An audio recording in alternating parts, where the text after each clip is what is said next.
Good evening and welcome back. Make yourself comfortable. Lower the lights if you'd like. There is nothing here you need to do tonight. Only listen and let the world grow quiet around you. Tonight we travel south, as far south as the world allows, to a white and silent sea at the bottom of the earth, and to 28 men who sailed into it in a wooden ship and who would not come home for nearly 2 years. This is the story of the Endurance. By the year 1914, the great map of the world was almost finished. For 4 centuries, men had been filling in its blank spaces. The coastlines, the rivers, the mountain passes.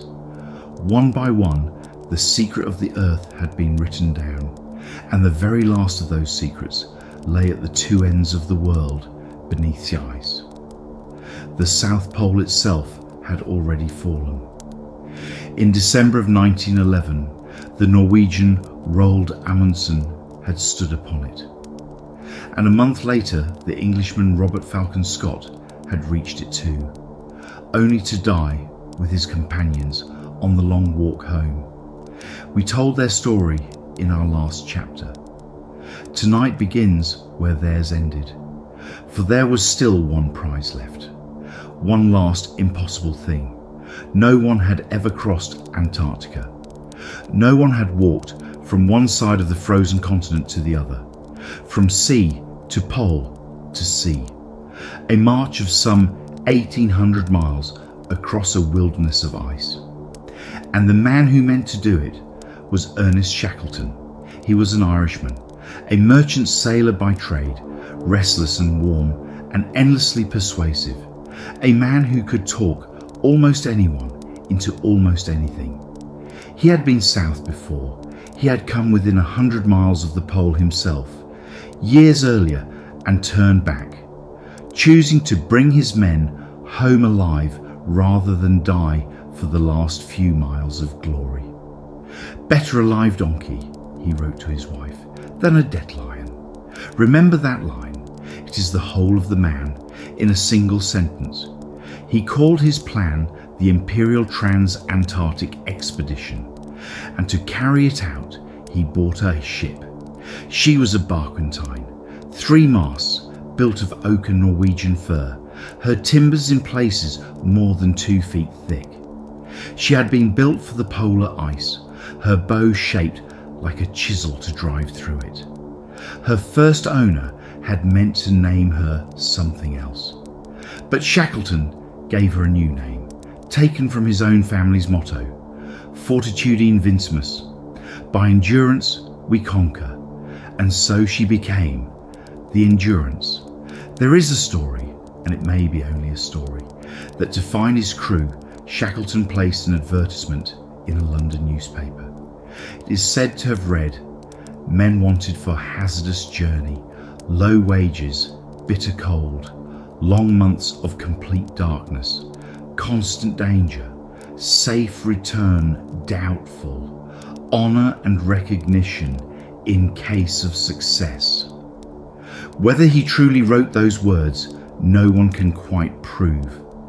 But thousands of men are said to have answered, and in the end, he chose 27 of them to sail with him. 28 souls in all. Among those 28 were the men whose names would become part of the legend. There was Frank Wild, Shackleton's steady, unshakable second in command, who had been to the ice with him before, and who could hold a frightened party together with a quiet word. There was Frank Worsley, the New Zealand sea captain who would command the Endurance herself, a man who could read the ocean like a book, and whose almost uncanny skill with the sun and the stars would one day save every life aboard. There was Tom Crean, the big indestructible Irishman, a veteran of Scott's expeditions, who somehow seemed to grow stronger the worse things became. And there was Frank Hurley, the Australian photographer, whose camera would capture images of the ordeal so haunting and so beautiful that the world has never forgotten them. There were others who would work their way deep into the story. There was the carpenter, a tough and prickly Scot named Harry McNish, Chippy the men called him, whose skill with wood would prove in time to be worth all their lives. He had brought along a fine tabby cat, whom the crew named Mrs. Chippy, and who sailed south as the ship's mascot and ratter. And there was a young Welshman named Perce Blackbrow, who wanted to come so badly that he stowed away, hiding in a locker until the ship was far out to sea. When he was discovered at last and hauled before Shackleton, the boss is said to have growled that on voyages like this one, when the food ran out, the stowaways were always eaten first. Blackbrow stayed and earned his place among the crew. And there were the dogs, whole teams of them, brought along to haul the sledges across the continent that Shackleton still meant to cross. In the late summer of 1914, the world went to war. The guns of August were sounding across Europe, even as the Endurance prepared to sail. Shackleton offered his ship and his men to the war effort, every one of them. The reply came back from the Admiralty in a single word: proceed. And so they did. They sailed first to the island of South Georgia, a lonely mountainous place far down in the Southern Ocean, where Norwegian whalers worked at a little station called Grytviken. The whalers there knew these waters as no one else did, and they shook their heads. The ice that year, they said, was the worst they had seen in living memory. Far out beyond the horizon, the Weddell Sea was choked with it. Shackleton listened and sailed anyway. On the 5th of December 1914, the Endurance slipped her moorings and turned south into the White. It was the last solid earth her crew would stand upon for nearly 500 days. At first the ice was loose. Great floating fields of it drifted on a dark sea, and the ship picked her way between them, hour after hour, day after day. The men grew used to the strange beauty of it, the endless light of the polar summer, where the sun never quite set, the seals basking on the floes, the penguins, the vast breathing silence. But the ice was closing. With every mile south, the floes pressed nearer together until the open lanes of water narrowed and narrowed, and at last began to close like a great white fist. On the 19th of January 1915, the Endurance came to a stop. The ice had her. She was by then just one day's sail from the coast, one day from the land where Shackleton meant to begin his great march. He could very nearly see it, and he could not reach it. The whalers had been right. At first they hoped. Ice moves. It opens and closes with the seasons. And Shackleton believed, they all believed, that when the warmth came, the floes would loosen and the ship would float free and the expedition would go on. But the warmth did not come in time, and slowly the men came to understand a terrible thing. The ice that held them was alive with motion, a whole frozen sea, millions of tons of it, turning slowly in a great clockwise gyre, and carrying the Endurance, locked inside it, away from the land, away from everything. They had become passengers now, riding a drifting island of ice with no engine, no sail, and no way to steer. Wherever the ice went, they would go. So they settled in to wait out the winter. And here we meet the truest measure of Ernest Shackleton. His genius for holding men together when everything else had failed. He knew the great danger now was despair, deadlier than the cold, deadlier than the ice itself. It crept in slowly through fear and boredom in the long polar night when the sun vanished for months and the darkness was complete. And so he fought it with routine, with kindness, with ordinary things. There were regular meals taken together. There were football matches on the ice and dog sled races and lectures and songs around the stove at night. He kept the men close to him and the ones he worried about most, the gloomy ones, the difficult ones, he kept closest of all, in his own tent, under his own eye. He learned each man's heart, and he held them together by the sheer warmth of his will. They drifted so for months, through the dark, through the cold that fell to 40, 50 degrees below.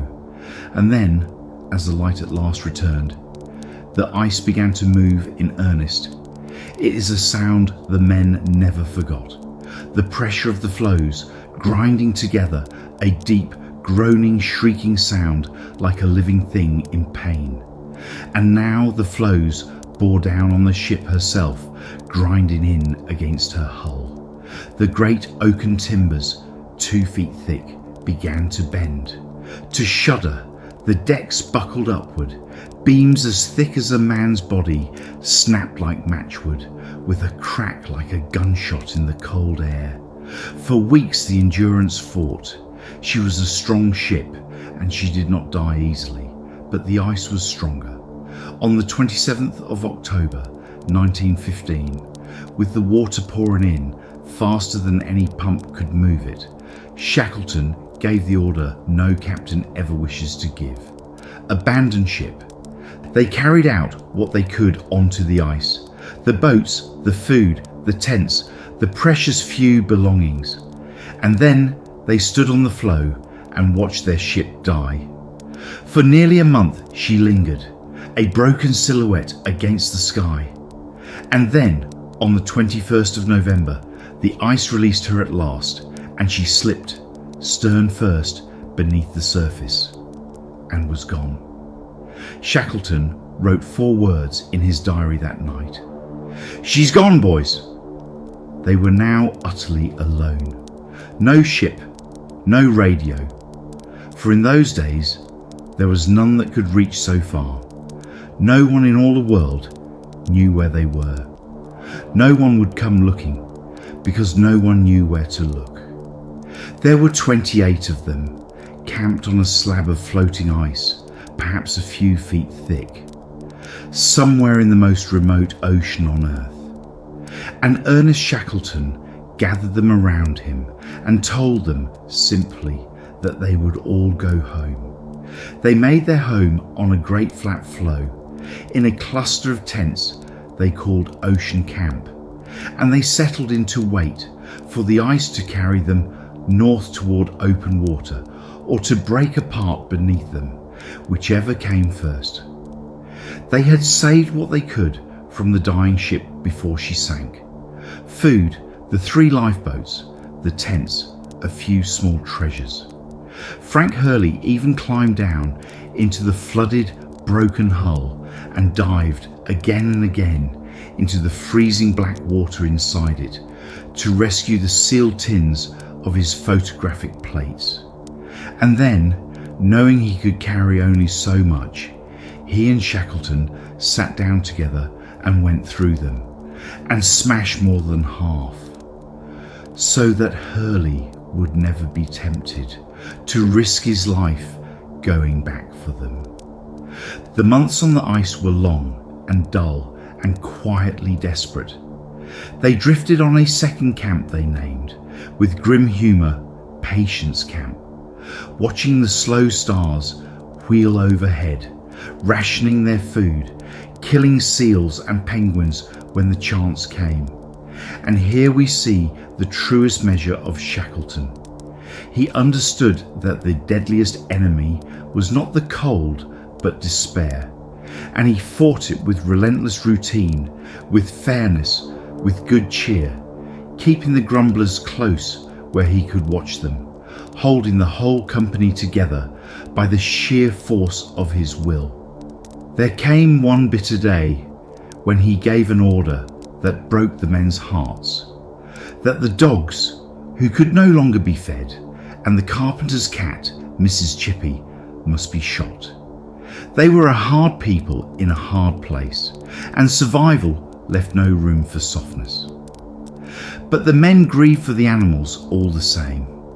Their only hope was the ice itself, and the slow current carrying them north toward warmer seas and open water. So they waited and drifted, month after month, the flow beneath them growing thinner and smaller, cracking sometimes in the night and spilling tents toward the black water, so that men had to be hauled out of the freezing sea in the dark. And then, in April of 1916, a year and a half since they had last touched land, the ice at last began to break apart beneath them. It was time. They had 3 lifeboats dragged all this way across the ice. Small open boats, none much more than 20 feet long. Into them climbed 28 men, with what little remained of their stores. And they pushed off for the first time in over a year onto the open sea. What followed were among the worst days of the whole ordeal. 7 days in open boats in the Southern Ocean in the gathering autumn. The spray froze as it struck them, sheathing the boats in ice that had to be chipped away before the weight of it sank them. There was no dry place to sit, no warm thing to eat, no sleep worth the name. Men's feet went white and dead with frostbite. Their lips cracked with thirst, for they could carry little fresh water, and what they had was fouled with salt and reindeer hair. Killer whales rose and blew alongside the little boats, close enough to touch, their breath hanging in the freezing air. And the men could only pray the great black and white shapes would mistake them for nothing worth the trouble. At night they huddled together for warmth and did not sleep, and some among them began to drift toward the strange, dreamy calm that the cold brings on at the very end. The calm that if you let it take you, you do not wake from. Worsley, the captain, navigated by snatched glimpses of the sun through the clouds, his calculations scrawled on a sodden scrap of paper. And at the end of it, on the 15th of April 1916, they came ashore. A bleak black spit of rock, lashed by wind, with the cliffs of glaciers behind it, a miserable, barren place called Elephant Island. And it was the most beautiful thing they had ever seen. For the first time in 497 days, the men of the Endurance stood on solid ground. Some of them wept, some laughed, some simply lay down upon the stones and held them. But Shackleton knew the truth, even as the others rejoiced. Elephant Island was nowhere. No ship ever passed it. No one lived there. They might stand on its rocks for years and never be seen. Reaching it had brought them nothing more than a slower death. They had solid ground beneath them at last, on an island that could save no one. And so, Ernest Shackleton made a decision that has echoed down the centuries since. A decision so audacious that, even now, it is hard to believe it was real. He would go for help himself. The nearest place where help could be found was the whaling station back on South Georgia, the very island they had sailed from so long ago. And it lay 800 miles away, 800 miles across the Drake Passage, the wildest, coldest, most murderous stretch of ocean in all the world, where the great waves run unbroken around the entire globe, mountains of water taller than a house. He would cross it in a lifeboat. They chose the largest of the 3 boats, the James Caird, barely 22 feet long, and the ship's carpenter, a Scotsman named Macnish, set to work, strengthening her as best he could, raising her sides, decking her over with scraps of canvas and wood, sealing the seams with seal's blood and oil paint. 5 men would go with Shackleton, Worsley to navigate, for everything would depend on his skill. Crane, the indestructible, Macnish the carpenter, and 2 strong sailors. The remaining 22 would stay behind on Elephant Island, under the steady command of Frank Wild, to wait and to hope. On the 24th of April 1916, the little boat pushed off into the grey swell. The men on the shore watched her until she was a speck. And then nothing at all. What those 6 men endured in the days that followed is almost beyond telling. 16 days in an open boat, in the worst ocean on earth, in the depth of the southern autumn. The waves rose 40-50 feet above them and broke in freezing torrents over the deck. There was no warmth, no dryness, no rest. They steered in 2-hour shifts, 2 men working the boat, while the others lay in the soaking sleeping bags below, in the dark, listening to the sea trying to kill them. The reindeer hair bags were rotting now, shedding their hair into everything. The men's mouths, their food, their eyes. Worse, in the bitter cold, the spray kept freezing onto the boat, coating her in a thickening shell of ice that made her sit lower and lower in the water until the weight of it threatened to drag her under. Again and again, the men had to crawl out onto the heaving, slippery deck in the dark and chip the ice away with whatever they had, knowing that one slip, one loosened grip, would put them into a sea from which there was no return. Once in the night, Shackleton saw what he thought was a line of clear sky on the horizon, a break in the clouds. And then the truth of it reached him. That pale line was the foaming crest of a single enormous wave, larger than any he had seen in 26 years at sea. It struck them like an avalanche. The boat staggered, half full of water, the men bailing for their lives, and somehow, she rose again. And through all of it, Worsley navigated. In 16 days, he was able to see the sun only 4 times.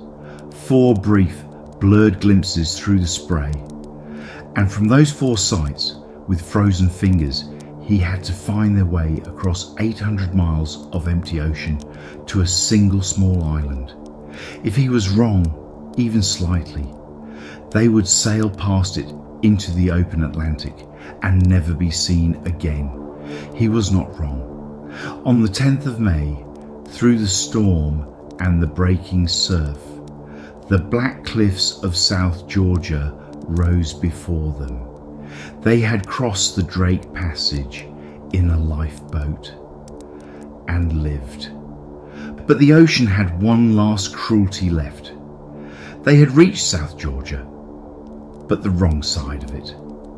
The whaling station, with its warmth and its food and its rescue, lay on the far northern coast. And between the bay where they had landed and the men who could save them, rose the spine of the island itself. A wilderness of unmapped mountains and glaciers and crevasses that no one had ever crossed. Even the whalers, who knew the island as well as any men alive, had only ever skirted its coast by sea. The interior was a blank on every chart. Peaks and glaciers and hidden crevasses, glimpsed from a distance and left well alone. Shackleton would cross it anyway. Macnish and the 2 sailors were too spent to go on, so he left them at the landing with the upturned boat for shelter. He would take Worsley and Crean, the 2 strongest, and go for the station on foot. They had no map of the mountains, they carried no tent and no sleeping bags, having left everything behind to travel light. Between them, they had a length of rope, the carpenter's adze for an ice axe, and a handful of screws from the James Caird driven through the soles of their worn-out boots to bite the ice. 3 days' food in their pockets. In the small hours of a May morning, the three of them set off into the dark. For 36 hours they climbed without rest, up one ridge after another, only to find the far side falling away in sheer cliffs, forcing them back to try again. The cold deepened as the light failed. High on a frozen slope, with night closing in and the frost beginning to take them, Shackleton understood that to stop would be to die. Below them, the mountain dropped away into darkness, the bottom lost from view. He coiled the rope into a kind of seat, and the three men sat one behind the other and pushed off, and slid, blind, down the black slope at a terrible speed, the wind tearing at them. They came to rest in a soft drift at the bottom, shaken, breathless, and then helplessly laughing like boys. At dawn, faint across the miles, came a sound that did not belong to the wilderness. A steam whistle, the whaling station of Stromness, calling its men to work, the first sound of the living world they had heard in 17 months. They stood still and waited, and at the appointed hour it sounded again.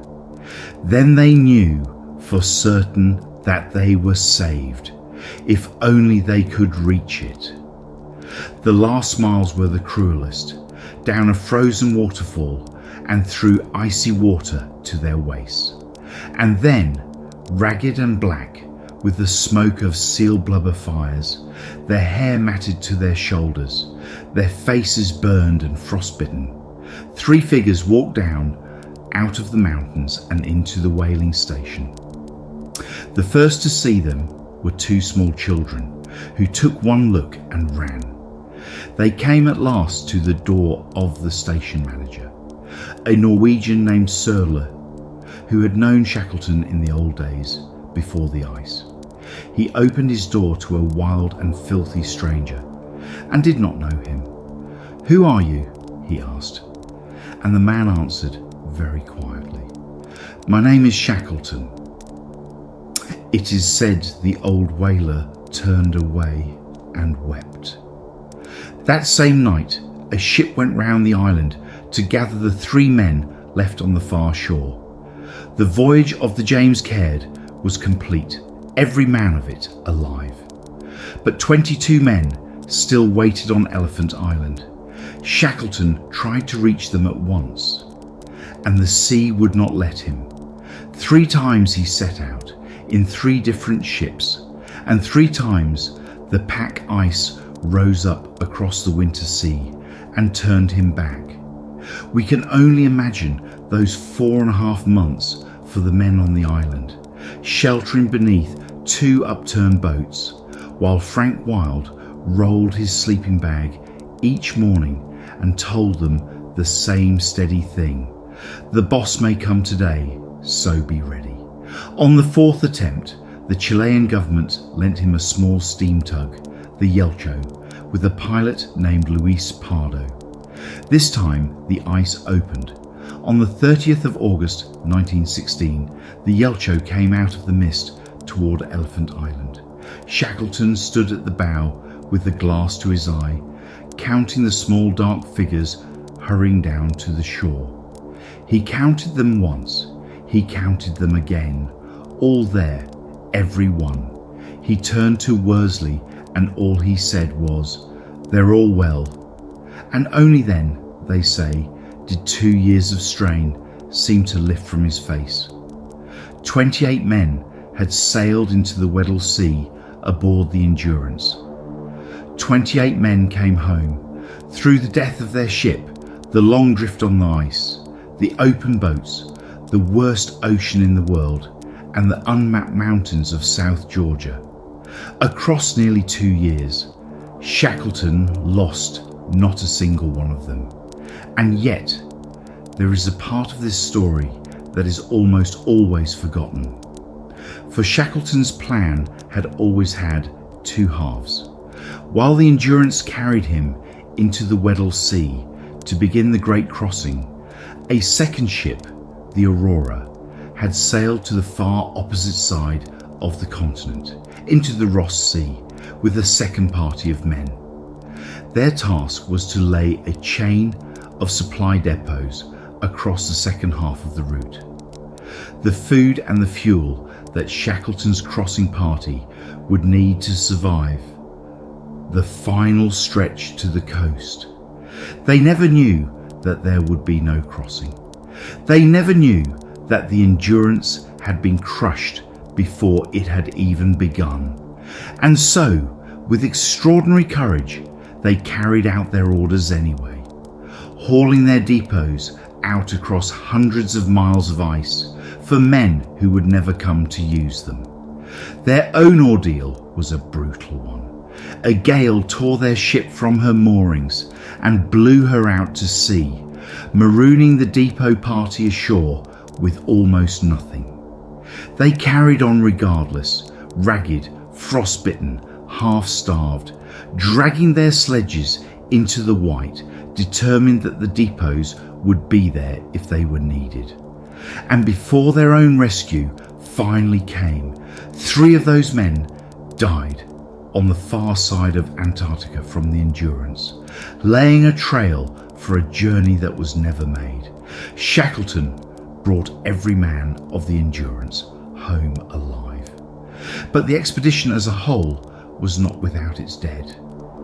And those 3 lie at the other end of the earth and are owed remembering too. He never did make his crossing of Antarctica. The world had changed in the long shadow of the war, and the age of such journeys was passing. He came south one final time in 1921, and there at South Georgia, the island that had so nearly been his grave, his heart gave out in the early hours of a January morning. At his wife's wish, they buried him there among the whalers, facing south. And the Endurance herself lay lost for more than 100 years, somewhere on the floor of the freezing sea that had taken her. Until March of 2022, almost exactly a century after Shackleton's death, when a search ship lowered its cameras nearly 10,000 feet into the dark and found her, upright on the sea floor, astonishingly whole, preserved by the cold and the deep, her timbers sound, her rails still standing, and there, across her stern, clear after 100 years beneath the ice, a single word: Endurance. That is where we will leave them tonight. The ship at rest on the floor of the sea she fought so long, and the men, every one of them, home. Thank you for spending this time with me. Sleep well wherever you are, and when you're ready, we'll go wandering again.